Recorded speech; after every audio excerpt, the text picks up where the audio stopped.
Welcome friends to Breakfast in the Ruins, a Michael Moorcock flavoured podcast.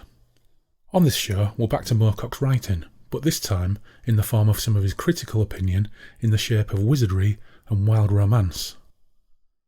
Much like Moorcock's wider work, this collection of reflections has been revised over the years, but my old well-thumbed copy is the 1987 edition published by Gollancz. The blurb on the back states, "From Conan the Barbarian to C.S. Lewis, from the mysteries of Udolpho to Mervyn Peake, Britain's most famous living fantasy writer takes an expert and often irreverent look at the world of epic fantasy.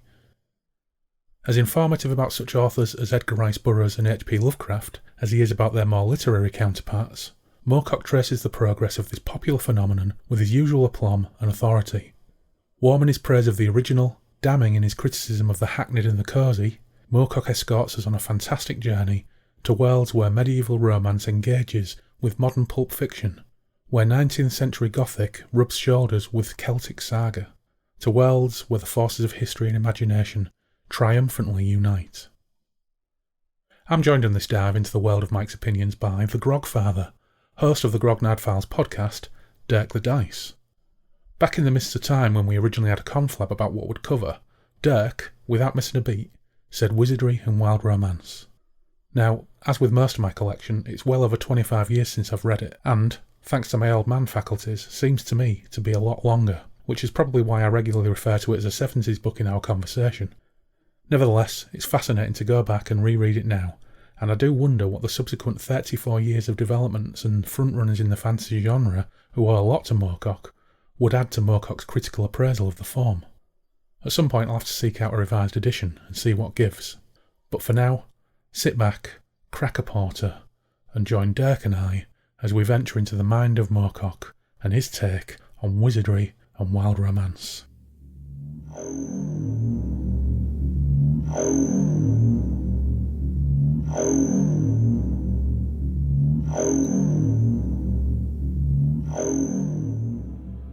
And we are back in Derry and Toms by way of Mengen Eckers. We've had some Ackroyd's Vortex water to warm ourselves up, but I'm absolutely delighted to be joined by Chris Hart, aka Dirk the Dice, host of the Grognard Files. Welcome, Chris.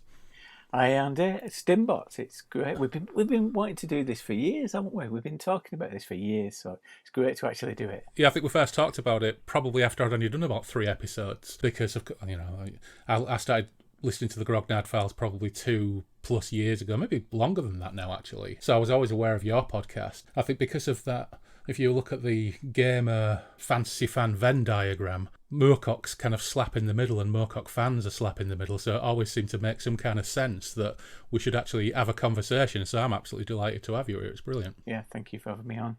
Although I do think at the moment, I feel I've been on a couple of podcasts talking about Moorcock, and I'm a fan, not an expert. Yeah. And so Same I feel a bit like Simon Calder of Moorcock. You know, when it's have anything about travel on the radio or TV, so you get Simon Calder on. I don't think anybody else goes on holiday anyway. They always get me. But I feel the same about, in podcasting at the moment. I'm the Moorcock's equivalent of Simon Calder. Well, you know what? I am not a Moorcock scholar. I'm just on a reread from back in the day and rediscovering a lot of it for the first time. And actually, I might lose some geek credit here, but me and Phil have started reading City of the Beast, aka Warriors of Mars, on the back of doing Daenus and the Dark Straits of Reglathium, which is a spectacularly terrible example of Sword and Planet. We thought, well, maybe we should do a good one. And of course, Moorcock's done some. And I'm halfway through it. I've never read it. I've got multiple editions of it on the shelf, and I don't recognise it at all. So, I'm a terrible Moorcock fan, and certainly not a Moorcock scholar when I've got shit of his on the shelf and I've still never read it. So we're all in the same boat. Wasn't that thing though that you just had an enthusiasm back in the day for just collecting them? Because wherever you went, any second-hand bookshops or anywhere, you would always see Moorcock books and Jack Vance books, and that's how I accumulated them. I just collected them. And you're right. There's some I've not read. There are some in my pile that I haven't read. Yeah, the old Mayflower and Grantham Stroke Panther editions were kind of ubiquitous in second-hand bookshops in the 80s and 90s, weren't they? Yeah. I was always on the hunt for something, I was always on the hunt for, I've forgotten what the collection is now, the Savoy one. Reminiscences of the Third World War, something like that. My experiences in the Third World War. Yes. Yeah, and sadly, the Gollancz edition of My Experiences in the Third World War has got different stories in it. So if you do have the Savoy one, it's well worth keeping hold of. I also really love the Savoy cover of My Experiences. I think it's absolutely fantastic. And that was one of the earliest Moorcock books I bought independently, so that I didn't get off Pops. And it was from a weird junk shop that sold all kinds of things like buckets and mops, and it might have some tapes or some... Do you remember you used to get those really, really terrible Top of the Pops compilations that were re-recorded by like Muzak artists, and they had a foxy lady on the cover? Do you remember those? Yes, they'd sell those. And I went in there one day and they had the Savoy edition of My Experiences in the Third World War with a little notch cut out. Yes. Yeah. And they had a hardback copy of the Hitler Diaries before the Hitler Diaries were found to be fake. So I got the Hitler Diaries and My Experiences in the Third World War. Yeah, but it's a terrific collection. But it's a shame that the stories are different in the Gollancz collection. But I've not taken the time to properly look at it yet. But we'll probably get to that in around about 2036, I'm sure. Yeah. Well, I didn't really have many because unlike you, I didn't inherit a book collection. Yeah. At home, there weren't many books in our house, but at the end of where I lived, there was a library. It was a branch library, a Great Lever Library in Bolton, and it's unfortunately a few years ago it got levelled, it burnt down, and so it's not there anymore. But most of my childhood was spent in that library, and that's where I discovered Moorcock, which we'll probably go on to. But yeah, it was only when I got into my mid-teens that I started the bug of collecting stuff, and I suppose it's a response to not being surrounded by many books. I just became like a book collector, and it was mainly science fiction stuff that I collected. Yeah. I suppose I was fortunate in that I was given a steady stream that just became a collection kind of by default, really, because Pops and my uncles were all big readers, and they all used to get my uncles would get second-hand books from a market stall called Motherby's, and it always had a pink stamp on the inside. There were two. There was Crystal Books and Motherby's, and there was a pink stamp on the inside page of each one that they got. They would read it, they'd pass it around between themselves, they'd end up with Pops. And I used to get them bit by bit, but years and years later, my Uncle Phil, I was round his place, and he said, hang on, I've got something for you. And he came down with 2 bin liners full. So all of a sudden I went from having quite a few books to just to having tons of the buggers. Sadly, most of them I had to get rid of when I moved in with Phil in Bradford, and it still haunts me because a lot of them will be out of print now. Anyway, before we crack on and I ask you about your history with Moorcock, I want to pay tribute to the Grognard Files by running a random encounter table. I've got half a dozen stupid beers here. Oh, fantastic. I'm going to roll a d6 and see what I come up with. But while I'm arranging them all and counting them out, what are you on? Well, I'm ashamed to say this, but I've got it in, so I need to get rid of it. I've got a Punk IPA, but Brewdog. I'm getting rid of them all before they're cancelled. Yeah. Well, funnily enough, on number 6 on my list is a Northern Monk and Brewdog collaboration. So I'm going to view that as the booby prize. And sadly, I'd given Brewdog a pass over the last year or so for 2 reasons.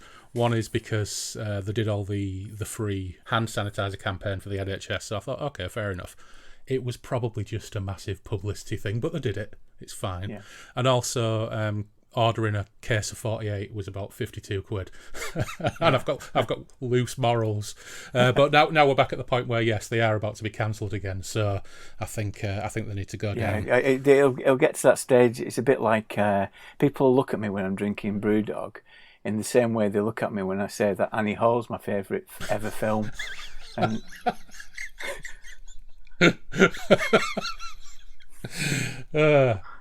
right, I'm going in. Okay, I've rolled a 2. 1, 2. So I have got Vocation Brewery Yeasty Boys. And this is actually care of Tash. She gave me this a couple of weeks ago when I went and see her for lunch because she knew my birthday was a couple of weeks down the line.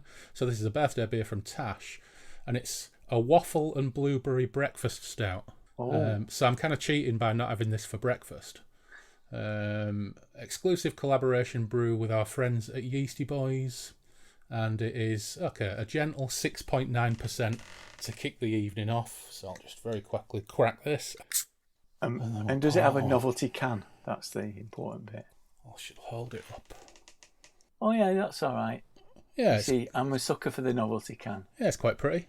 Yeah. It's waffles in the shape of, can't really tell what it is, something or other. But as long as it tastes all right, that's fine. Because I've got to say, last time Loz and I drank in person, one of them went down the sink. That was Loz's, of course. Oh, pleasantly, that's actually really good. That makes a nice change. Okay, well, cheers. Cheers. So, before we get on to Moorcock, podcasting, you're running one of, if not the most popular, certainly British RPG podcast, possibly international podcast, that has broad appeal, not just amongst grognards, or is it grognards?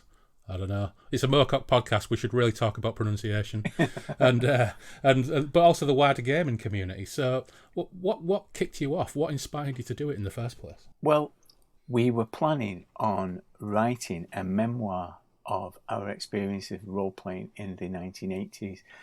I'd got back together. I mean, I've known Blythe since I was 12. We've always been very close, and we've seen each other every month over 40 odd years. At least, and we talk about stuff and chat about stuff, and we read the Mark Barraclough memoir that he did about growing up strange, and the elfish gene, and we thought we could do it. We'll do that. However, writing's really, really hard, isn't it? It's really hard writing. So we got a bit bored with doing it, got a bit fed up, because we thought, actually, the fun thing about this is us telling the stories, is us doing the exchange. That's where the fun is. And I've always listened to podcasts, even from the very start of them, really. I'm a big fan of radio in all its forms. And so I thought, I'll do it that's what I'll do. We'll do it as a kind of audio book or that kind of thing. And that's how it started. But again, we realised that the real fun in it is the conversation, having a chat. And I think that's what people like about it. It's that idea of eavesdropping on a chat that's taking place. And that's what works in yours, isn't it? You get a couple of friends together talking, you can listen along, disagree with them or agree with them, or just feel like a third party that's a fly in the wall in that room. So that's how we started. And then we realised that people were listening to it, and it was quite late on. It was after about 6 months we thought people are listening to it, and people started contacting us via Twitter and other places. And we arranged a meet-up in Manchester, which was the first grog meet. And really, I guess that's where we started. It by accident ended up with like a community around it, and a group of people who, similar to us, had got back into role playing after not doing it for years and years. Being in a deep freeze, as we call it. So we managed to catch a tide, I think, of middle-aged people realising that actually they used to enjoy doing that. So let's do it again. Let's find it again. And somewhere along the line, we started to intersect with people who never stopped playing. And so we were introduced to those people. And they came along to give us expert advice on all the stuff that we'd missed in between. And we started speaking to game designers and people from back in the day. I mean, talking about Moorcock, of course, Ken Santandre, who wrote the original Stormbringer, was one of our guests on one of the podcasts, and so that was great. So as well as being us talking rubbish and talking bobbins about gaming and about our experiences back in the day and reminiscing, and about how we play now, it's also turned into a kind of Dead Sea Scrolls of what happened back in the day, and some of those people who were part of creating the hobby, relating some of the tales of the hobby and their role in it, and from their perspective. So that's been great. That's been really good.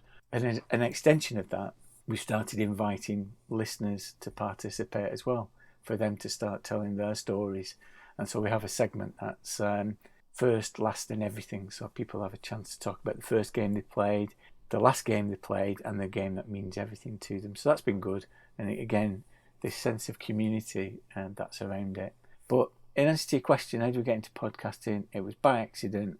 And the design around it, I think, is I love radio and I love fanzines.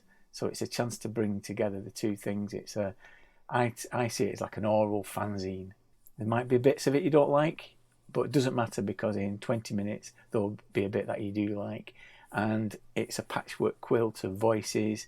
And I suppose the other thing is we try not to take it too seriously. It's about playing. It's not about having a stamp of authority. It's about making mistakes and about learning from each other and learning from other people. So yeah, it's an experience for us, growing and developing as gamers and as podcasters, as well as a program, if you like. Yeah. Well, speaking as a member of that community that's been, listening to and supporting the Grognard Files for a few years, it is a really inclusive, warm, generous setup. That I attended my first grog meet, and it was wonderful, because I'm wandering through Manchester looking for the location. It was maybe 3 years ago when it was held in a place that looked like it was kind of a workshop, and it was all rough wooden walls. Yeah. The shed, yeah. And that actually took some finding, but just wandering around the street, someone on the other side of the road waved at me, and because I was wearing a hoodie with Miskatonic University on the back, it was plainly obvious who was looking for the same building. There were either individuals or groups of middle-aged men looking around, and with packs or bags or nerdy t-shirts, all just kind of gravitating together. It was like there was a strange gravity pulling us all into this central point. And I played a couple of games that day, and I met Griff for the first time, played Tunnels and Trolls for the first time, and that's one game that had completely passed me by even back in the day. Played RuneQuest Glorantha. I'd only ever played RuneQuest just as a kind of generic thing.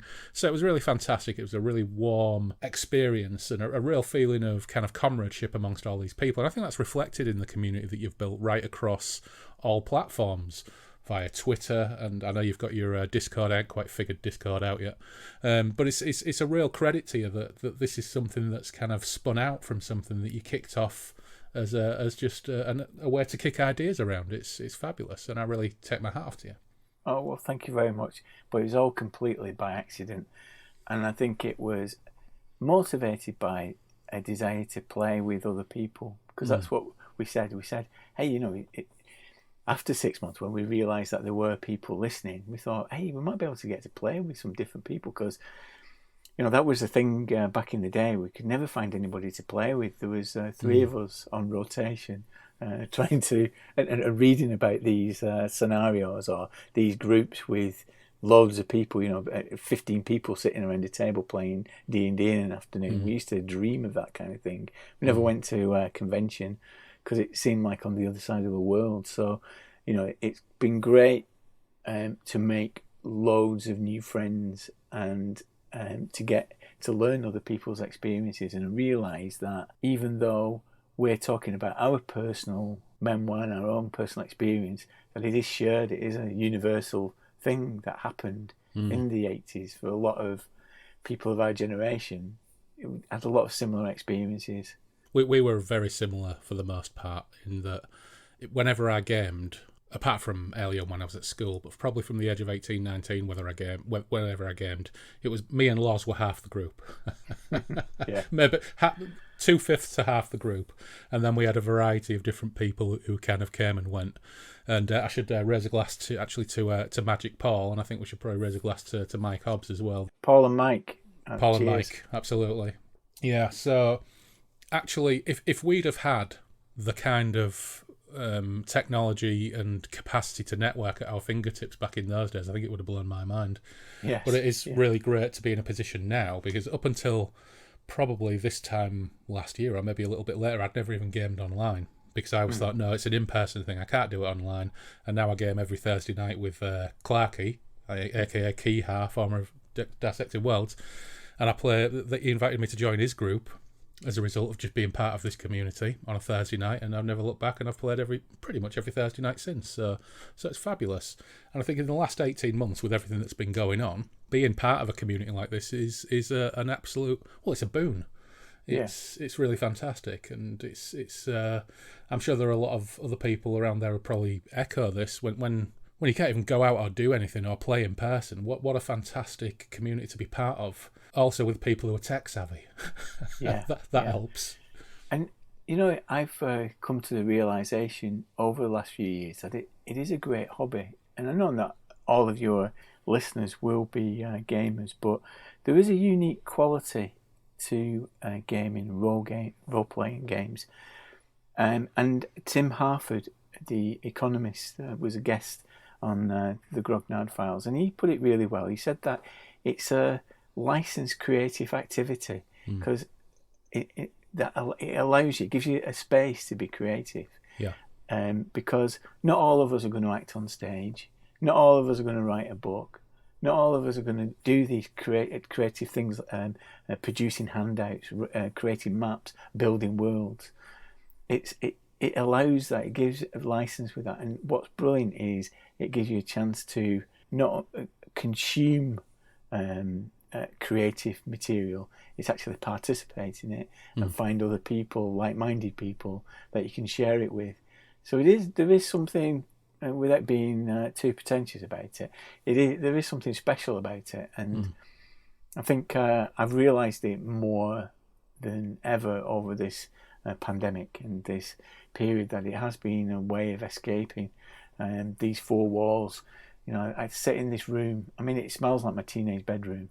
I sit in this. I sit in this room. 8 hours a day working. Yeah. So for it to transform at night when I'm playing with other people online is it does make a difference. It's very true that some people who listen to this podcast aren't gamers. I think there's a large chunk of them are, because it seems to be inevitable with Moorcock that if you're a fan of Moorcock, there's a very good chance that at some point you've been involved in that. And I know a couple of our patrons, whilst they're not gamers now, when I've spoke to them about their history with Moorcock, many of them played D&D, for example, back in the youth, or came across deities and demigods, and that was their avenue into Moorcock. What I seem to find is that there seem to be three chief avenues into Moorcock: deities and demigods, Hawkwind, or my uncle gave me a book, or I saw it on my uncle's bookshelf, and there seem to be the three key ways that people have kind of found their way into this, with a couple of exceptions, like Nathan, for example, aka Core and Metal, the metal artist on Bandcamp. It absolutely astonished me when I spoke to him that he's half my age, and he absolutely loved Fortress of the Pearl, which I found a real head scratcher. Because I'm looking forward to revisiting that, because I found that really fucking hard work back at the time. But there's Moorcock is finding his way into the hands of a younger crowd. But the great thing about this, and the great thing about this community, and the great thing about the podcasting and the technology and the freedom to interact with people in a relaxed manner in this way, even before it became de rigueur for work, is that it's equipped me to do the kind of things that I've been doing with, I don't know, musicians in San Francisco, for example, or an bleak electronic experimental musician in Brooklyn. Actually, no, he's in Queens. I'd get into trouble. He's in Queens, not Brooklyn. So it's fantastic, and I really dig it.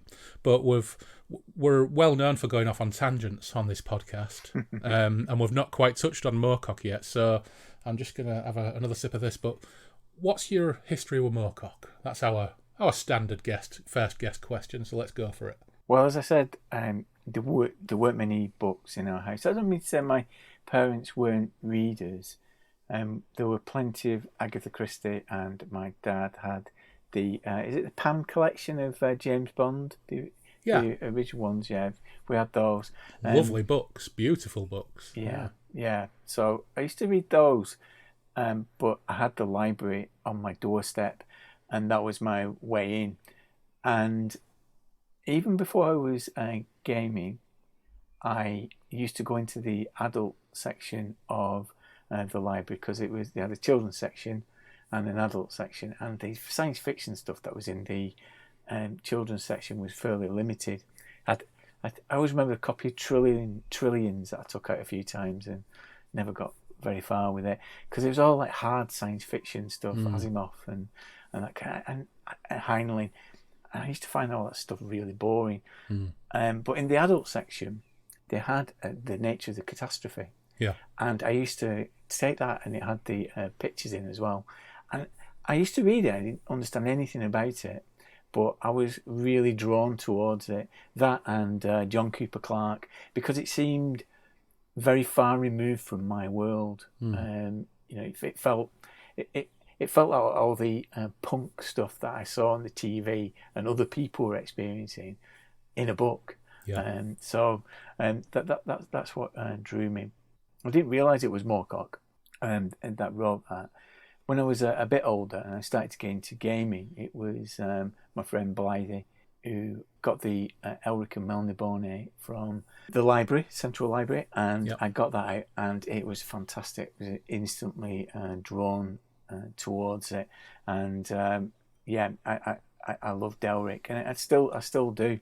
I still think that there is something about him as a protagonist that's attractive.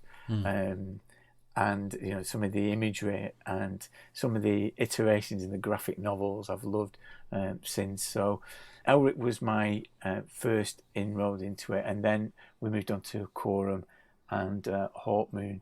It was later, and we're going to talk about Wizardry and Wild Romance, but it was later when I left school and had a bit of money because I worked at the local theatre, and I did a bit of casual work, and I used to spend that money on buying records and books and collecting Moorcock books, and that's where I started collecting stuff like Dancers at the End of Time and that kind of thing.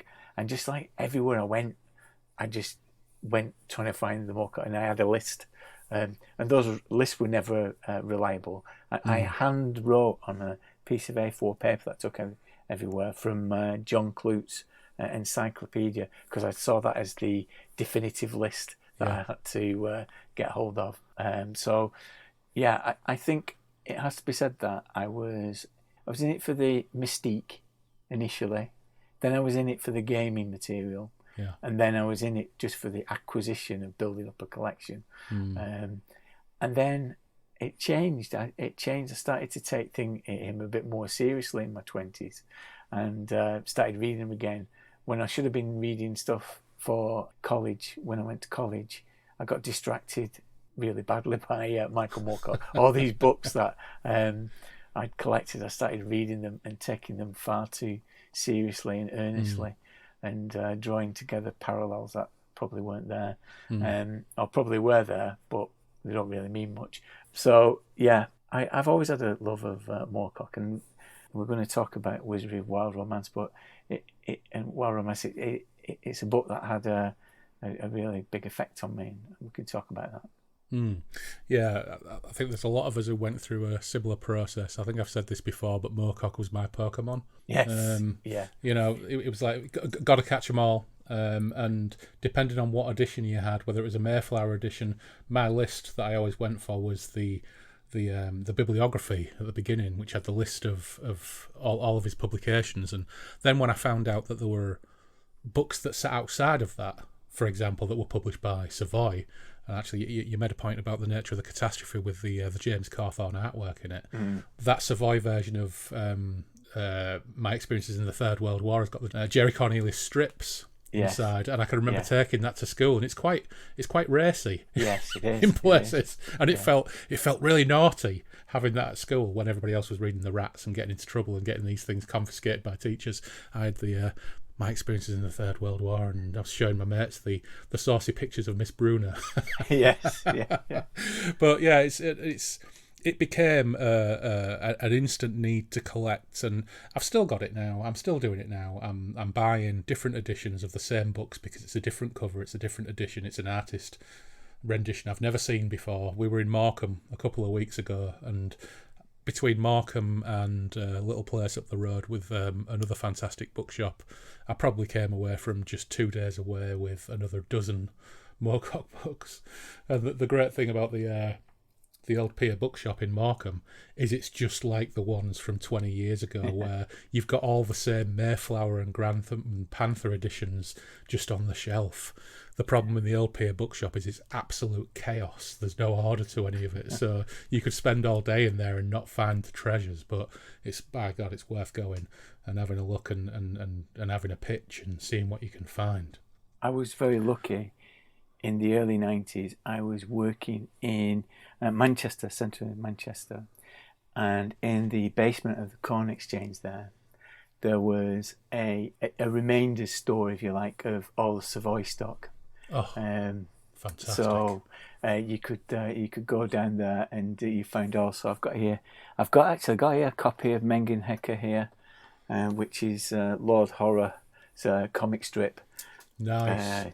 That I got that time, and if people are not aware of Mengen Hecker was a coffee shop in Manchester. It was on St Anne's Square in an arcade that led to King Street. There was nothing particularly special about it. I think it turned into a Benetton or something, but it gave its name to a comic strip by David Britton, who was the publisher and a bit of a maverick figure in the publishing scene. And Lord Horror, I suppose you could say even now, it's testing the limits of acceptability and pushing the boundaries of transgressive literature. Yeah. You read it now. It's still it is shocking stuff, and as you say, quite racy, quite steamy. Yeah. Of course, it got tried for James Anderton, God's Cop, as Shane Ritchie. Sean Ryder. Shane Ritchie. I don't know what Shane Ritchie's opinion is of. Sean Ryder called him God's Cop, and he had a personal campaign with Greater Manchester Police against David Britton, and it's Lord Horror is the last book under the Obscene Publications Act to be banned, and Britton spent some time in jail, and one of his supporters, of course, was Moorcock. Moorcock stood up for him, and I suppose it's relevant to our discussion as we go into Wizardry and Wild Romance of how Moorcock stands by such a transgressive figure who's pushing the boundaries of taste and acceptability, because he's a figure obviously he clearly would admire. But the Savoy bookshop, and it closed when the IRA blew it up in '96, so not there anymore. Yeah, and it's interesting looking back at Wizardry and Wild Romance that, you hear the stories of how supportive Moorcock was of certain people and certain artists, and how he was a proponent of younger talents and artists and the people who he nurtured and brought along, and the fact that he was, to some degree, had a lot of influence on getting, for example, Philip K. Dick published in the UK in the 60s and things like that. It is going back and reading Wizardry and Wild Romance now and thinking about some of the things that I've looked at while we were preparing for this, is that despite all of that, Moorcock himself has a tendency to be quite reactionary. Yes. About certain things. And we'll look at a couple of those things as we go along. But let's get on to Wizardry and Wild Romance then. I think this was originally, when we first discussed this, I think we came quite quickly to either Epic Pooh or Wizardry and Wild Romance, and I don't think we ever really considered anything else, did we? So let's get down into it. Now, I've got to say, I've got the same edition as you, and I understand that it has been revised a little bit for future editions, but I'm quite happy to stick with an older edition because I don't want Moorcock to get away with going back, changing any of this, like he may do with other things. So, but my first instinct when I started reading it, especially when I got into chapter 1, which is Origins, was straight away, I remembered reading it at the time and thinking, oh shit, this is like reading the Silmarillion. It kicks off. And the whole experience is, the whole entire first chapter, there's all the references to like sort of the older fundamental cornerstones of what's to come in fantasy and heroic fantasy, and talking about chivalric romance, and arcane names fly past at a startling pace before we really get to kind of chunky stuff about the things and themes I was more familiar with at the time. But at a stretch, I could probably argue that although I love Turin Bar or the Beren and Luthien section of the Silmarillion, they're not quite as entertaining, or they weren't as entertaining to 15-year-old me as reading Moorcock demolishing John Norman's Gore novels. Yeah, absolutely. I think I'm sure we'll go into detail in it, but in general, this book appealed to me because it articulated the reasons why I had trouble with Lord of the Rings.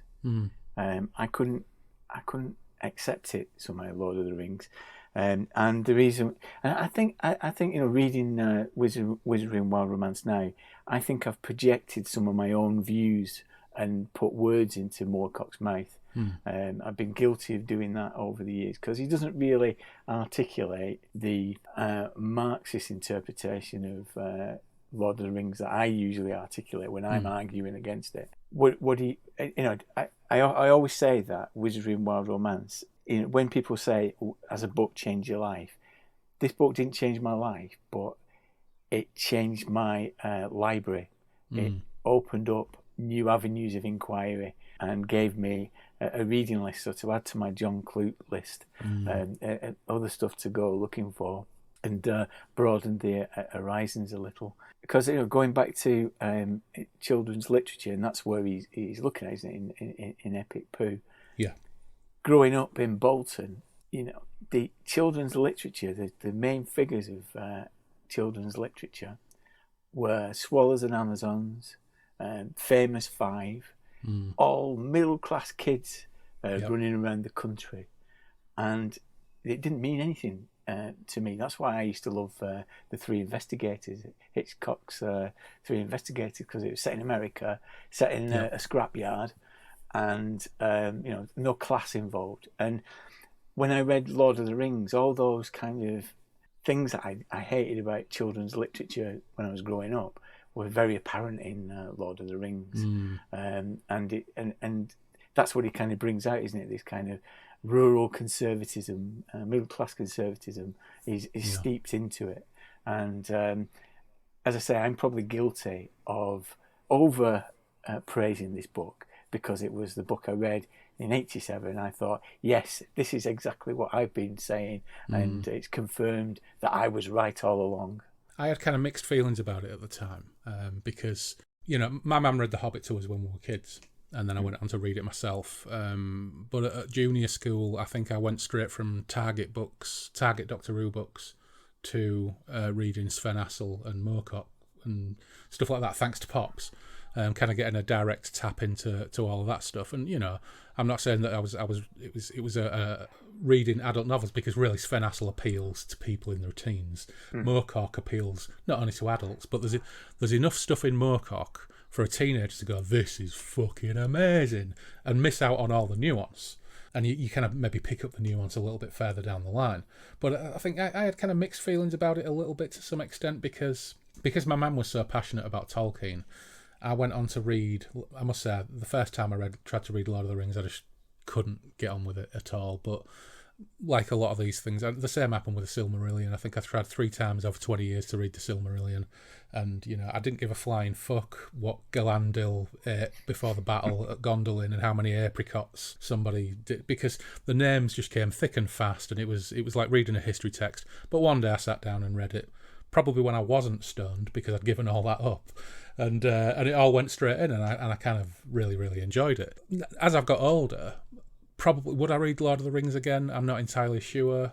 I probably will at some point, but kind of the idea that Lord of the Rings is reactionary is tempered a little bit by, or certainly Moorcock's opinion on it, kind of separating my own opinion on it.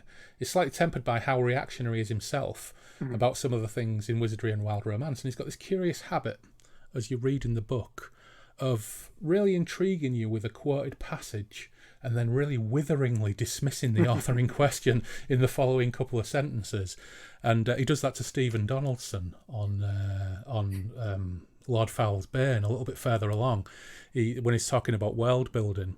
And I can't remember the exact language he uses, but he quotes this passage, which is about the world of the dying land. What's it called in the Thomas Covenant books? The Dying Land. I can't remember. Yeah, I can't. Yeah, and then he says, there's far too much of Tolkien in this for my tastes.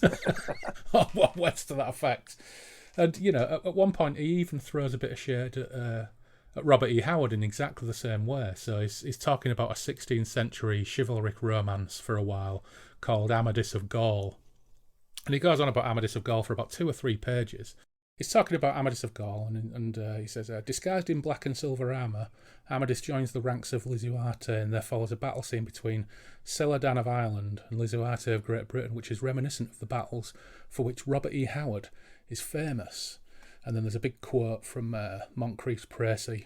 And then a little bit further down he says, it's scarcely different in any way, save for the element of chivalry, from, say, Howard's Conan the Conqueror, whose only virtue is that its plot is slightly less rambling and it's considerably shorter. It's like, oh dude, don't knock Bob Howard. This is what I'm thinking when I'm 15 years old. Well, isn't the ambition of the book? Reading it again, I think Moorcock is always in the shadow of Aldous and Ballard, isn't he? And I think on the one hand, this wants to be a polemic in that it wants to remind people who are consuming at the time in the 80s these big fat volume fantasy novels, to remind them actually there is a history to this. This is there is more to this genre that you're getting soft soap from these big thick things, and it means nothing. So I'm going to give you a history of where it comes from and the repertoire that precedes it. However, it's no Trillion Esprit, this, is it? It's not an incisive essay presenting to you but it's his particular personal prejudices worked through to come to sometimes a coherent argument about what's good and what isn't good. So it's not Aldous, it's not Trillion Esprit. And on the other hand, he's saying that the good fantasy, the stuff that he'll endorse, is the stuff that, like Ballard's Inner Space, somehow creates a world that reflects a mental subconscious state, and within that subconscious state, it reveals something about the nature of humanity. That is the pinnacle for him of good literature, and I can't say that he ever achieved that really. And I think some of the examples that he gives, for example, he does a huge endorsement, a tiresome endorsement of M. John Harrison's Vericonium, and I went to it. I just couldn't see what he was seeing in it. I found it really, really difficult. It's only more recently that I thought, actually, these are really interesting. These are a really interesting take on fantasy. But at the time, back in the 80s, I just couldn't see what he could see in it, other than he filled out lots of pages with lots of quotes from Vericonium. So. Yeah, in the second chapter, Exotic Landscape, he actually gets really, really positive for a few pages and really waxes lyrical about the people he does like. And so Fritz Leiber, M. John Harrison, L. Sprague de Camp, which was a surprise, a real surprise. Poul Anderson, J.G. Ballard, Terry Pratchett gets some good props in there. Robert Oldstock, fairly, I think. I'm not going to knock Mythago Wood for a second. Also Lee Brackett. But I think probably what really stands out to me when I'm reading this is I really do appreciate the attempt to frame heroic fantasy or sword and sorcery in some kind of almost kind of creating a mythos around the development of sword and sorcery. But what I do kind of struggle with ever so slightly, and what I find mildly irritating in his approach to it, is his catty habit of dismissing people. Now, John Norman deserves to be dismissed, because the passage from Book 9 of the Gore Saga, or whatever that he quotes, is pretty reprehensible when you actually read it out. And I think there is hilariously a Gorean subculture which kind of now tends to try and believe or live by this enslaved females are more sexually aroused or active by the act of enslaving and brutalising them, and they achieve orgasms better and all this nonsense. They're all fucking butchers from Darlington, I should point out, who actually live this Gorian subculture. But it's complete and utter nonsense. So, you know, John Norman, fair game, whatever, go for it. But he's got this habit, and it's not actually a consistent habit, which really I think reveals how this book is to some extent made up of a series of amended essays that he's written previously in different places, and he's kind of brought them all together and amalgamated them in order to make some kind of broader discussion or debate, which is great. But I do find something slightly irritating about his catty habit of being extraordinarily dismissive. And, you know, I'm not a massive Lovecraft fan. You know, I go in waves with Lovecraft. I'll go above and below the line over the years, and sometimes I find him readable, and other times I don't find him readable.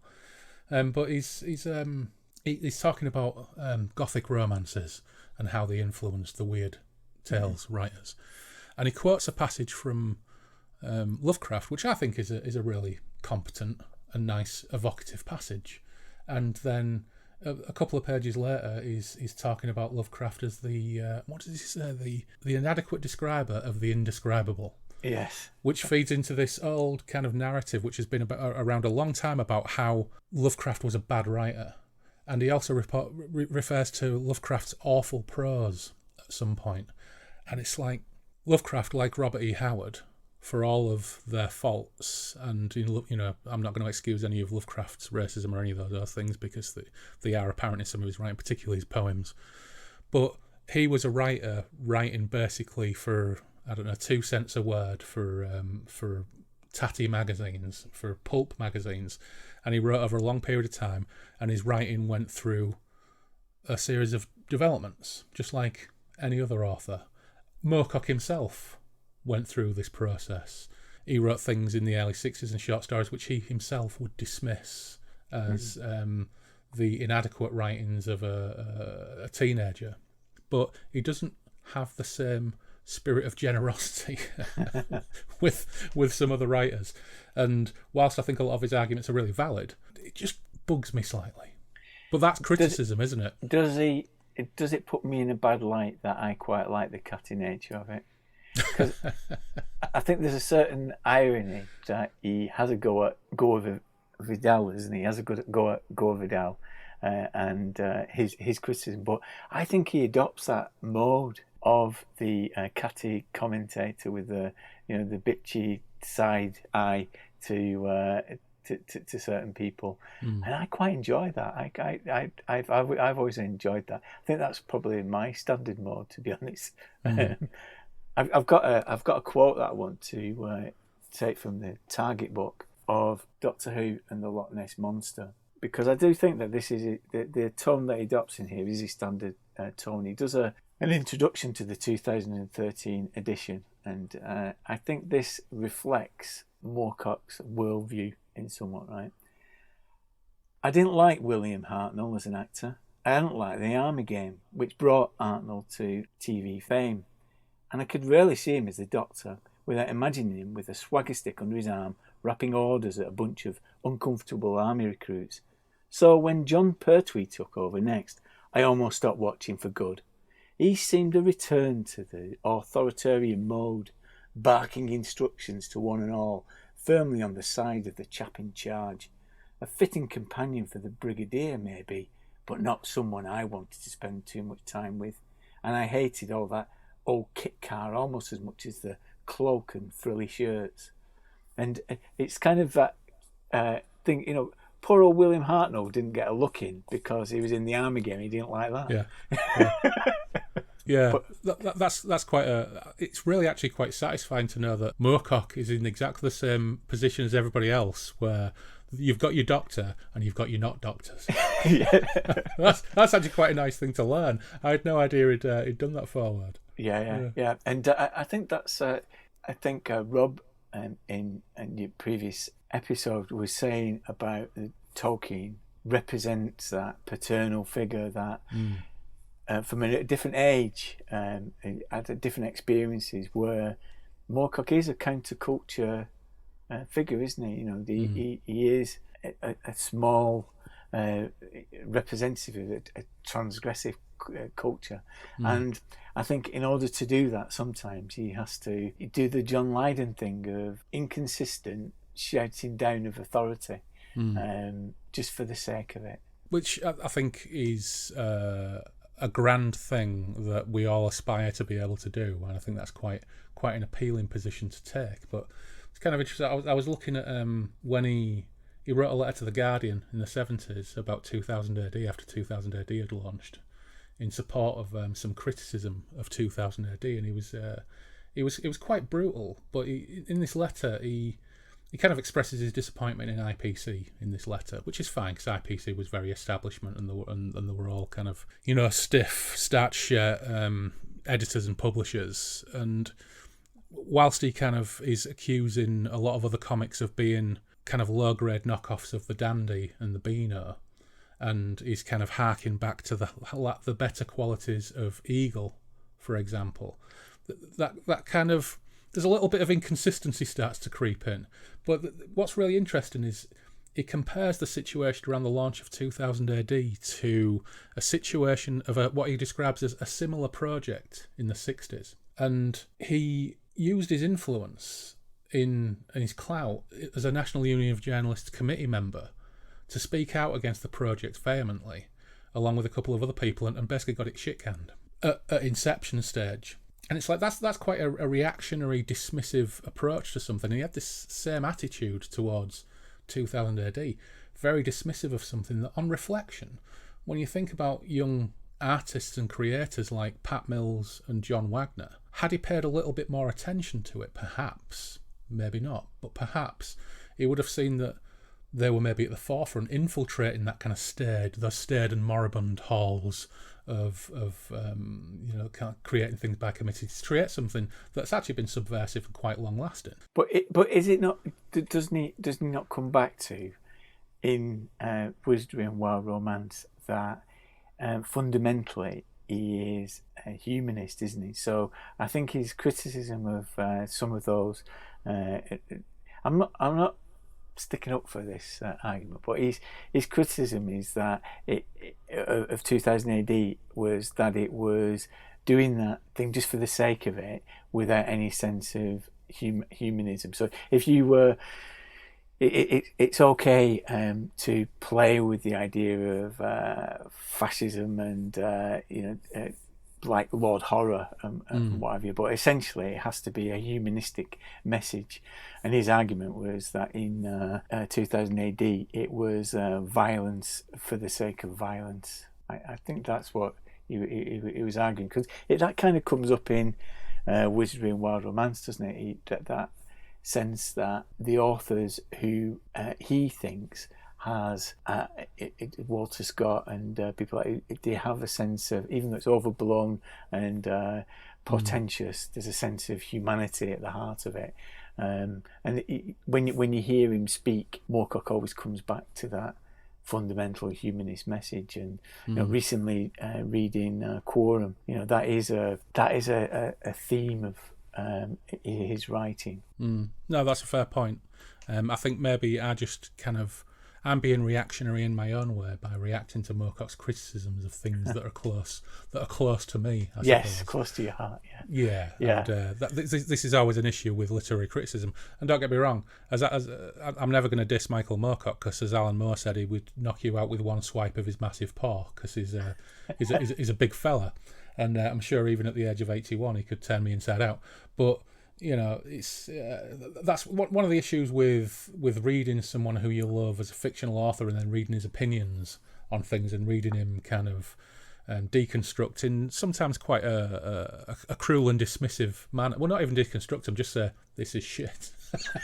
but is it not the case that we have a tendency, you know, this is the problem with Morrissey fans, isn't it? You project upon people that you admire opinions that they may not have.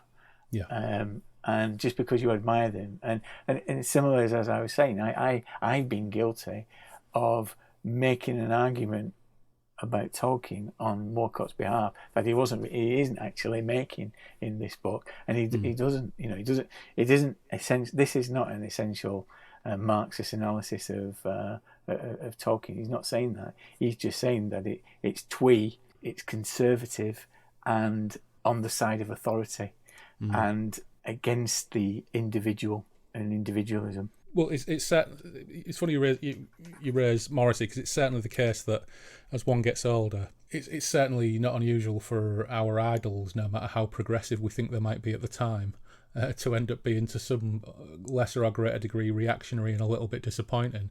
Yeah. So I know, Phil was a massive Smiths fan, and she's bitterly disappointed in Morrissey. Yeah. Just like a lot of people are, I think. Yeah. Johnny Marr was always the real talent behind it. Let's settle on that. Yeah. We thought that all the time, didn't we? Yeah, I can't settle on that because I never liked the Smiths in the first place.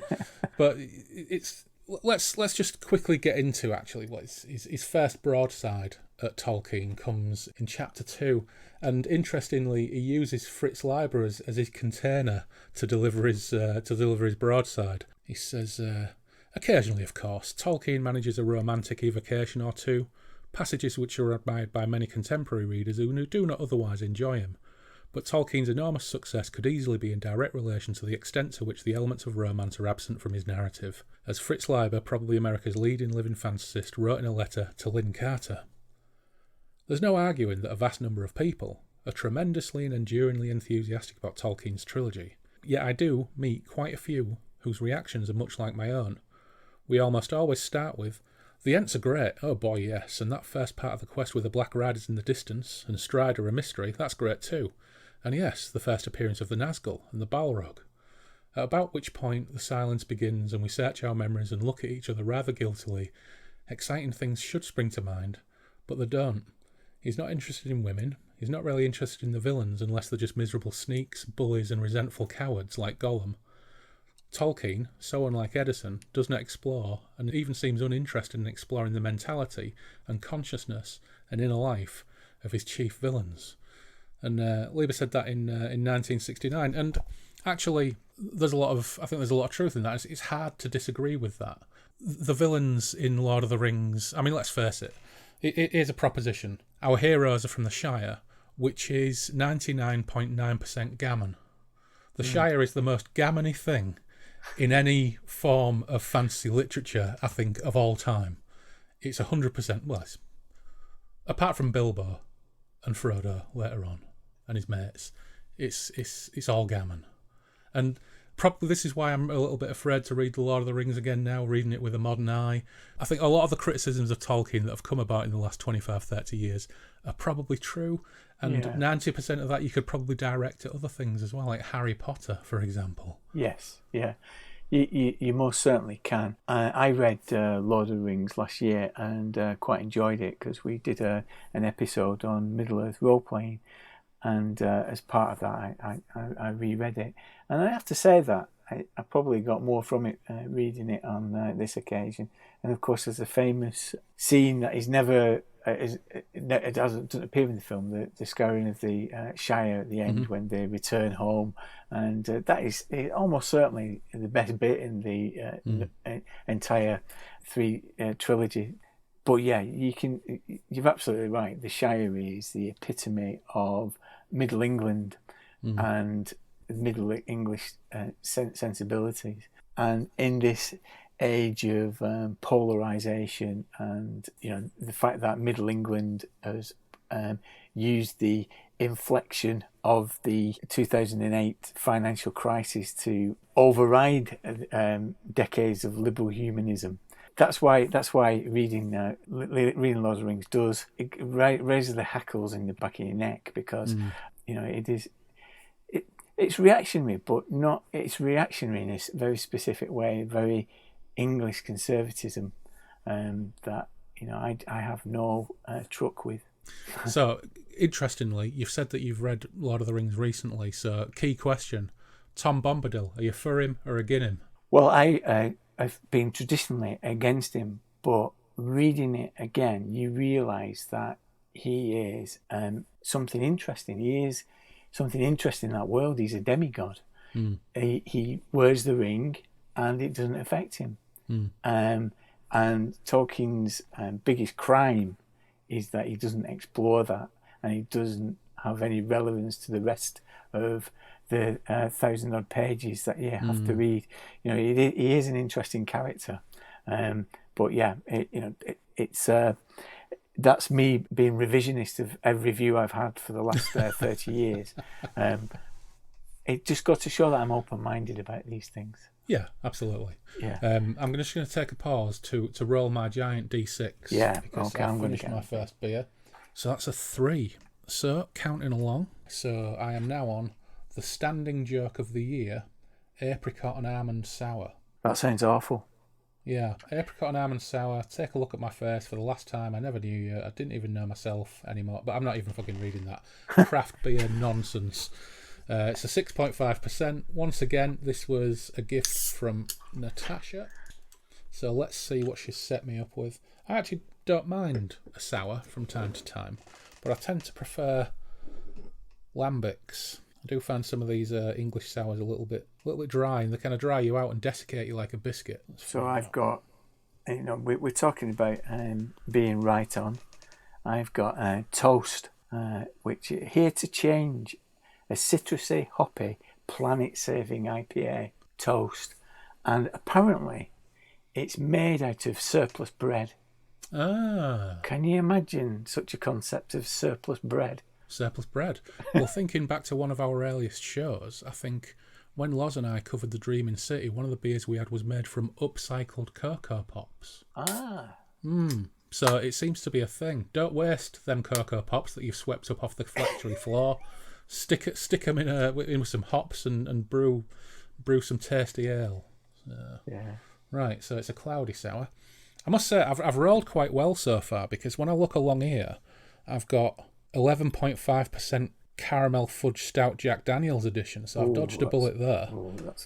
What's this one? Bourbon and honeycomb chocolate stout at 12%. I've definitely dodged a couple of bullets there. So you have indeed blessed my dice. Oh. God, that's tart. Tart yet dry, but I'll persevere. Thank you, Tash. So some of the books that this book drove me towards is Mervyn Peake's Gormenghast, and oh boy, I really struggle with that. But that's a book that once you get into the world, you're really into it. It really absorbs you, and it's one of those that changes your frames of reference for fantasy. In a similar way, I'm a massive fan of Jack Vance and his Lyonesse trilogy. Does a similar thing. It has a really evocative way of creating a world and creating characters within a world in an interesting way. It also drew me towards a couple of Gothic books. I read The Monk on the back of reading this. And of course Melmoth the Wanderer, which you can see not a direct through line, but you can see Elric in that figure, that doomed figure, a doomed Gothic figure who's made an agreement with the devil and has to wander the lands. There's definitely influence there, and of course I'd never read The Broken Sword until that's a cracking book, and I pulled it off my library shelf. I'm going to read it again because I remember reading that and thinking it was one of the best fantasy novels I'd read at a time. So, as I say, this book has furnished my life with better reading. Yeah, there's interesting in that Gothic section up front where he talks about Melmoth and the Monk. He also references The Nightland by William Hope Hodgson. Now, I only found out Lovecraft existed through two avenues. One was the cover of the Sphere edition of the House on the Borderlands by William Hope Hodgson. There was a quote from Lovecraft saying, "A classic of the first water." And number one, I didn't have a fucking clue what he meant by the first water, but I kind of understood that this person, H.P. Lovecraft, liked William Hope Hodgson. So that was the first Hope Hodgson book I read, and I'd read Hope Hodgson and Arthur Machen and Clark Ashton Smith before Lovecraft. I only really kind of read Lovecraft after someone had the Call of Cthulhu game. So I played AD&D, and then the second game I ever played was Call of Cthulhu. So that's how I discovered Lovecraft. But I'm really fascinated by the fact that Moorcock really, really rates the Nightland. Because if you want to read a book that's hard work, that is an absolute perler. It is. Herb Hodgson wrote in the early 20th century. He was an absolutely fascinating character. He was. I can't remember what terminology he used, but he was a body scientist or something like that. But basically, he was like an advanced bodybuilder in the pre World War One. He was a merchant seaman. He was the only man ever to tie up Harry Houdini, and he couldn't get out of it. And I think he might have done that in Bolton. Look up William Hope Hodgson and Houdini online, and I'm pretty sure he did that when Houdini appeared in Bolton, because he was a former sailor and a knot tyer, and Houdini was absolutely outraged and accused him of cheating. And Hope Hodgson wrote a whole series of fabulous books. He wrote House on the Borderland, which is an absolute classic of weird fiction. It's absolutely superb, and we will cover it on this podcast at some point, because that was a Pop's hand-me-down. He did one called The Ghost Pirates, which was excellent. The Boats of the Glen Carrig. Nightshade Press have done some absolutely terrific collections of his books and short stories.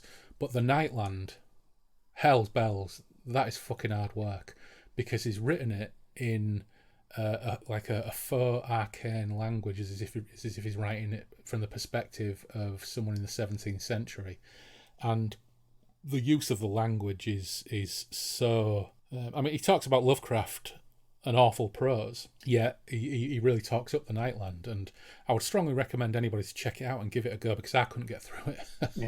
And it's a really fascinating idea. It's about a guy from like the 17th century or something who ends up in a far future where the sun's gone out and humanity lives in isolated pyramids scattered around the world.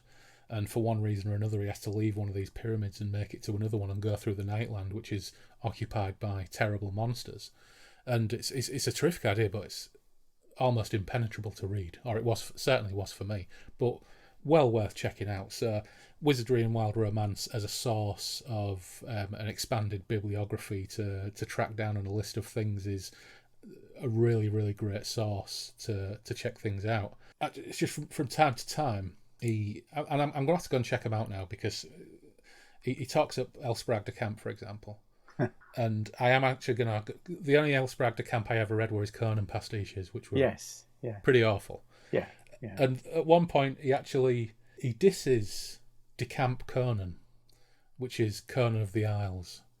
And he quotes a passage, which frankly is hilariously bad, whilst also explaining why Conan was such a massive influence on people playing D&D, and it was more likely to be Spragg de Camp / Lynn Carter Conan that people wanted to be in a D&D game, rather than the quite morose, miserable, kind of dour Conan of a lot of the Robert E. Howard stories.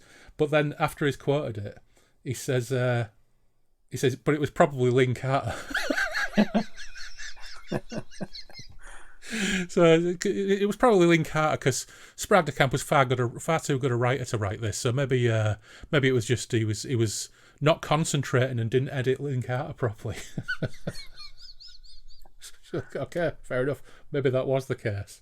I don't know. So we've touched on the first part of his Tolkien bashing. I was quite surprised that he didn't really get vitriolic about it until Epic Pooh, which was a standalone essay, wasn't it, at one point? And I still think we have to read that passage. I mean, this is reminiscent of the foreword that he did for the Target book. It makes me laugh every time I read it. Yeah, you've got to read it. This is one of the finest pieces of criticism that has ever been written in the English language. So this confirms your description of the Shire as Gammon County. And he summarises it. Yeah, he's mentioning C.S. Lewis here as well. Says, I suppose I respond so antipathetically to Lewis and Tolkien because I find this sort of consolatory Christianity as distasteful as any other fundamentally misanthropic doctrine. Oh yeah, he's on form now.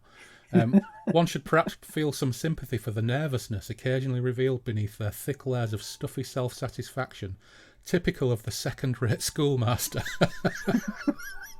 But sympathy is hard to sustain in the teeth of their hidden aggression, which is so often accompanied by deep-rooted hypocrisy. Their theories dignify the mood of a disenchanted and thoroughly discredited section of the repressed English middle class, too afraid, even as it falls, to make any sort of direct complaint. They kicked us out of Rhodesia, you know. Least of all to the higher authority of their Anglican God, who has evidently failed them. You see, now he's backing this up with a little bit of substance, and it's not just little asides saying crap prose. I'm kind of on board with him now. It was best-selling novelists like Warwick Deeping who, after the First World War, adapted the sentimental myths, particularly the myth of sacrifice, which had made war bearable, and helped ensure that we should be able to bear further wars, providing us with the wretched ethic of passive decency and self-sacrifice, by means of which we were able to console ourselves in our moral apathy. Moderation was the rule, and it is moderation which ruins Tolkien's fantasy and causes it to fail as a genuine romance. The little hills and woods of that Surrey of the mind, the Shire, are safe, but the wild landscapes everywhere beyond the Shire are dangerous. Experience of life itself is dangerous. The Lord of the Rings is a pernicious confirmation of the values of a morally bankrupt middle class. Their cowardly home counties habits are primarily responsible for the problems England now faces. The Lord of the Rings is much more deep-rooted in its infantilism than a good many of the more obviously juvenile books it influenced. It's Winnie the Pooh posing as an epic. If the Shire is a suburban garden, Sauron and his henchmen are that old bourgeois bugaboo, the mob. Mindless football supporters throwing their beer bottles over the fence. The worst aspects of modern urban society represented as a whole by a fearful, backward yearning class for whom good taste is synonymous with restraint, pastel colours, murmured protest, and civilised behaviour means conventional behaviour in all circumstances. This is not to deny that courageous characters are found in Lord of the Rings, or a willingness to fight evil, but somehow those courageous characters take on the aspect of retired colonels, at last driven to write a letter to the Times. And we are not sure, because Tolkien cannot really bring himself to get close to his proles and their satanic leaders, if Sauron and co are quite as evil as we're told. After all, anyone who hates hobbits can't be all bad.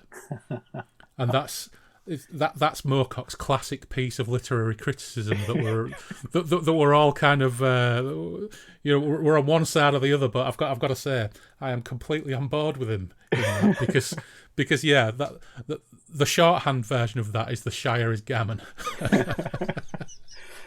but also it's interesting what he says about how one of Tolkien's failings is a squeamishness of demonstrating the evil that Sauron is capable of. Because isn't that where, coming back to what we were saying previously, that's part of his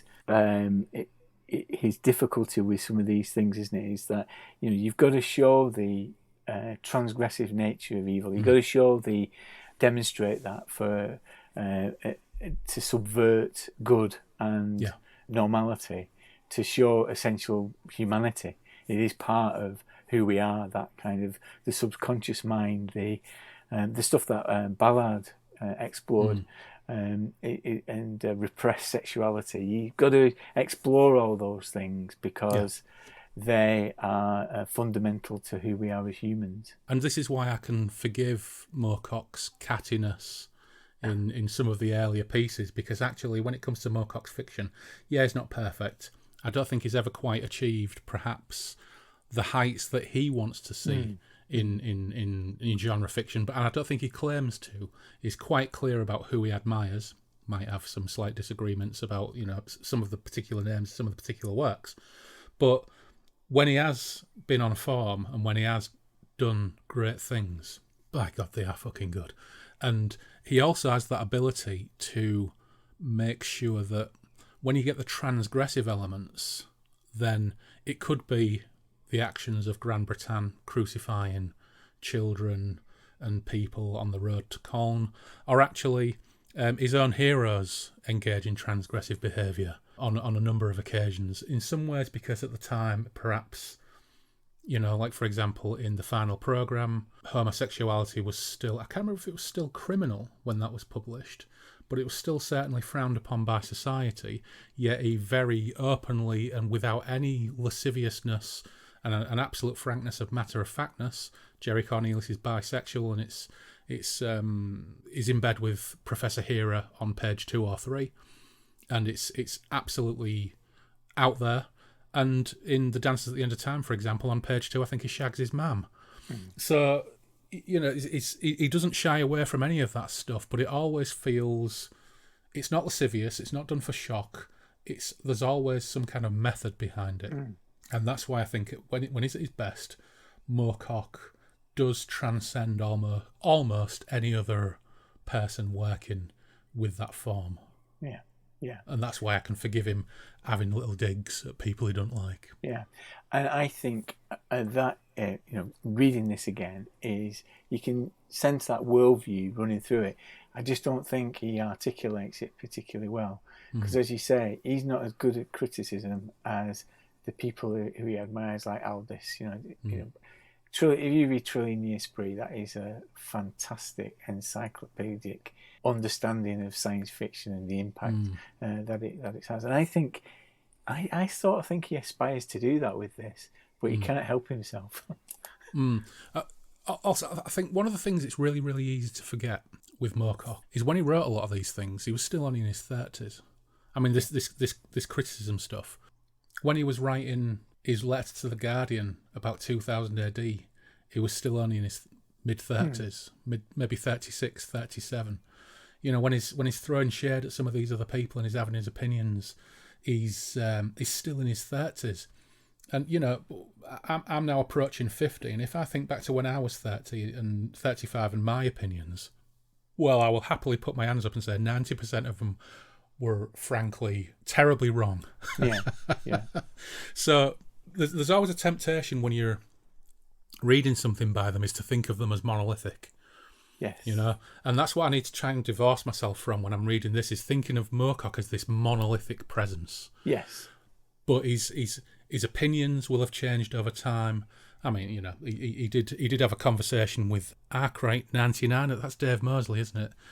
On Twitter, on the multiverse.org in the late 2000s, and he did double down a little bit on his criticism of 2000 AD, but largely kind of used. I think he said that the only good thing to come out of 2000 AD was Alan Moore. And I think he said something else. He said something along the lines of, he said that the 2000 AD creators lifted from multiple authors, himself included, and kind of bastardized or misused his ideas and imagery. I've seen a recent interview where he's doubled down his criticism of 2000 AD. Yeah. So I think that's at least consistent. But you're right.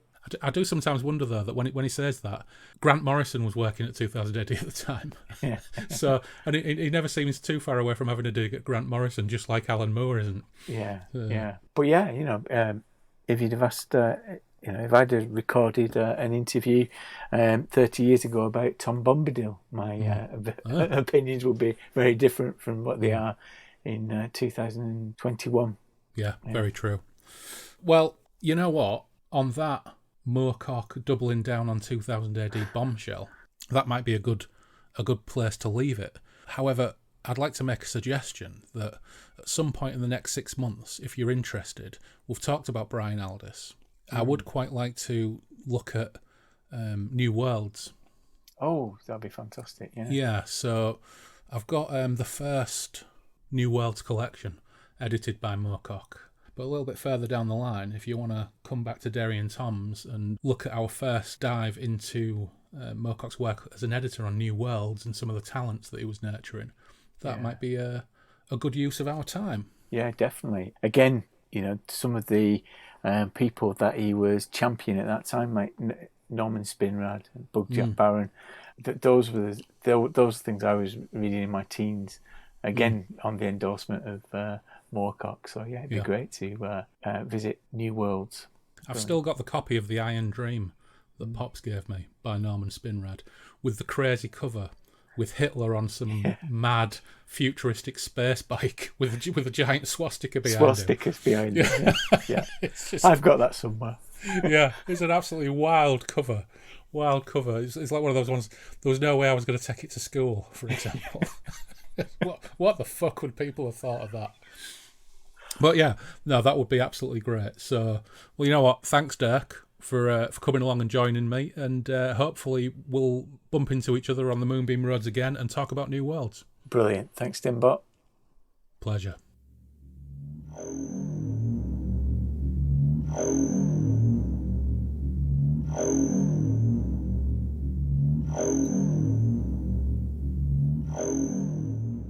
Massive thanks to Dirk for coming on the show to talk about his love for Wizardry and Wild Romance. It occurred to me after we'd recorded that we missed a few talking points, most particularly Mike bashing the sword and the sorcerer. Oh well, another time. At some future point we'll revisit some other Moorcock criticism too, in particular, one of my favourites of his, Starship Stormtroopers. For those of you unfamiliar with Dirk's podcast, check out the grognardfiles.com and find it on pretty much any podcatcher. The latest 2 shows are a 2-parter looking at the Lovecraftian role-playing game The Call of Cthulhu, and if you search back through the playlist, you'll find the excellent episodes looking at the Stormbringer and Hawkmoon RPGs, which are required listening for Moorcock fans. And if you can get hold of the annual Grogzine, you'll also find a Jerry Cornelius scenario. This show marks our 30th anniversary. Well, sort of. It's our 30th release. So whilst I thank our patrons, I'm also going to plug some of their stuff as a celebration of this excellent community, and I'm going to start with our tier list champions. First up, Tim Cardos. Now, I'm assuming, Tim, you're the Tim Cardos who's part of the steampunk folk band, the PDX Broadsides, and you can find them on Bandcamp, the pdxbroadsides.bandcamp.com. If not, they've got a free plug. Tim, do let me know if I'm on the money. And also, huge thanks to Sebastian Weetabix. Now, Sebastian left us a review on Apple Podcasts, and actually this is a couple of months old, but I only just spotted it. Sebastian says, deserves more listeners. A splendidly accessible podcast for fans of the great man and newcomers alike. Funny, informative, and well worth a listen. Thanks, Seb. It's always nice to get a review. And also massive heartfelt thanks for the package of goodies he sent through. Copies of a couple of Mike's early newsletters and fanzines, and 6 issues of the Time Centre Times, capped off with a Moorcock's Multiverse Comics promo poster with Walt Simonson artwork, and a Manchester mag from the 90s with a Moorcock interview, and a Steve McDonald from Corrie cover story and centre spread. Bonza. I'll be burying my head in those Time Centre Times issues this weekend. Thanks again, it was one of the best and most exciting packages I've ever received. I was absolutely made up. Now, thanks to our Chaos Engineers, they've been busy avoiding Brute of Lashmar's attempts to indoctrinate them into Gorian subculture, and they are Andrew Cicluna, Andrew Van Ness, Ben Fletcher, John Timothy Watt, Mal Pertwee, Nelbert, Robbo, and Jim Kirkland. Now, the latest Dreaming City book newsletter is out, and please pick up Ursh's Hoard, the guide to Elric collectibles. It's very cool, and it's also got one of my favourite book covers of recent years. And Dave Washman. Worlds Undreamed Of by Sonos is available now on his Bandcamp page, and Usurper of the Universe is coming soon. Don't forget to let us know when it's out, Dave.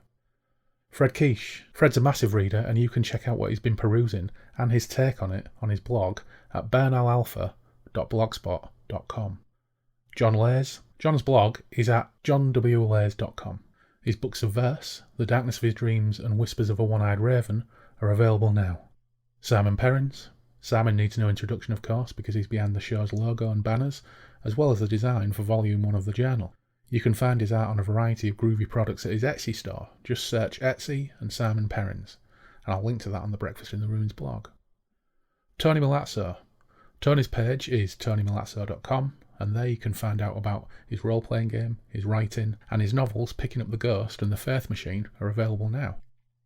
And to our proud, haughty Jugaderos, Alexander Harris, Craig Ledley, Loz, Taylor, Stephen Round, Randall Gatlin. Randall, the beer you bought me is still stubbornly waiting for the next show with Loz, and we'll hopefully be recording that in the next few weeks. I can't wait to unveil the abject horror of that beer. Asako So. You can find Asako So's blog at asakoso.wordpress.com and follow him on Twitter to find details of his gaming life and his annual gaming con in Leamington Spa, the Owl Bear and the Wizard Staff. Miles Reed Labato. You can find Miles' short stories, most recently Lonely Are the Stars, at the Doctor Who Project.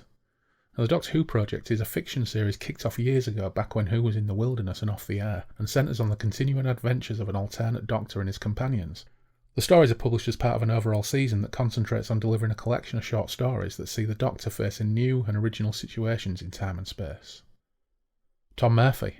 Now, Tom's publishing some wonderful, unique and moving stuff over at Colossive Press, including the Croydon Spaceport Fun Pack, Nan, and Things My Dad Saw But Never Bothered Mentioning. For those last two, proceeds go to Age UK and St Christopher's Hospice in London. They're wonderful. Please check them out on colossive.com. Ian Stead. If you're a lover of Starship art, Ron Cobb and Chris Foss style, check out Ian's pages at biomassart.wordpress.com and biomassart.artstation.com, as well as his Patreon page, patreon.com/biomassart. And finally, our mighty patron demons. Gareth Wilson, the cursed monkey hand. Paul Hillary, the no longer that lapsed gamer. Neil Burton, the low-profile Destiny Knight, holed up twanging his fender somewhere. Norman Beresford, the OG patron, the baker on the rocks, the avoider of Danus. Although, you better have a high dodge skill, Norm. Ed Scott. Ed's working on Volume 5 of The Blade of Arizona, his self-published comic. You can bag issues 1 to 4 at theartofjedwardscott.mystrikingly.com. It's great, very Moorcocky and tale of fucked up science and fantasy on a dying world. I love it, and I love the art style. And Ed, hopefully, will be contributing some art to the next volume of the journal. Graham Holden, aka Apkalu of Enmakar on Bandcamp, for some hardcore noise and drone electronica. He's also a Duck Pond sailor, and their page is also on Bandcamp, and soon they'll be launching their card game too. Watch out for it.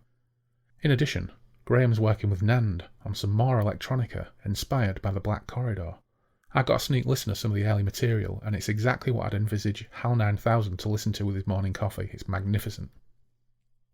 The Joe Monty, and of course we've mentioned before, Joe's Saga Press editions of the Elric Saga will start releasing in September. They look absolutely phenomenal, hard-covered, all new commissioned art. Can't wait to get my hands on that. Will Jameson. As you'll know, we love Dungeon Synth here, and Will is delivering. You can find his gear at puddleglum.bandcamp.com. Robert McMillan. Bob Dylan Haiku Mashup Haiku 61 Revisited by Bob is available in online bookstores, and you can find more about it on his blog at bobdylanhaiku61.blogspot.com. Mortmain, meanwhile, is etching like a champ. Check out her work on Instagram on the handle at @tossacointoyourwitch. I'm hoping some of her work will feature in Volume 2 of the journal, but no pressure, Gem. So massive thanks to you all for your support and comradeship on this journey, and if any of you cats are working on anything that you want to share that I haven't mentioned, please do give me a shout. As you'll have gathered from the last dozen or so shows, music has become a regular feature of the show, and a couple of our muckers have new stuff out on Bandcamp. First up, Imria has dropped a new album, The Three Stigmata of Palmer Eldritch, and quite thematically for this particular show, Imria quoted Moorcock's review in his promo for the release. In a 2003 retrospective review, sci-fi and fantasy author Michael Moorcock criticised The Three Stigmata of Palmer Eldritch as thematically incoherent, complaining about Dick's lack of an idiosyncratic structure and style. And Maria says hopefully his album is equally as incoherent and lacking in idiosyncratic structure or style. Well, I've listened to it and I can recommend it. I think it's fabulous. Finally, you'll have heard the work of Nand on the journal and playing out some of the more recent episodes. Well, the Nand Soundtracks Bandcamp page is up and active, and 6 tracks inspired by the journal are available for download now. I'll link the Bandcamp page in the show notes. Do check it out. Our collaboration on the audio version of the journal continues, and I'll soon be in a position to upload revisited, rescored and remastered versions of the first few chapters as patron exclusives. Right, enough of my yakking for today. Until next time, you can gab with us and follow us on Twitter and Instagram on the handle @BreakfastRuins. You can email the show at breakfastruins@outlook.com. The blog is breakfastintheruins.com. We have our Patreon page too, and that has the odd patron exclusive. But in the meantime, take care, stay safe, and I'll see you again soon on the Moonbeam Roads.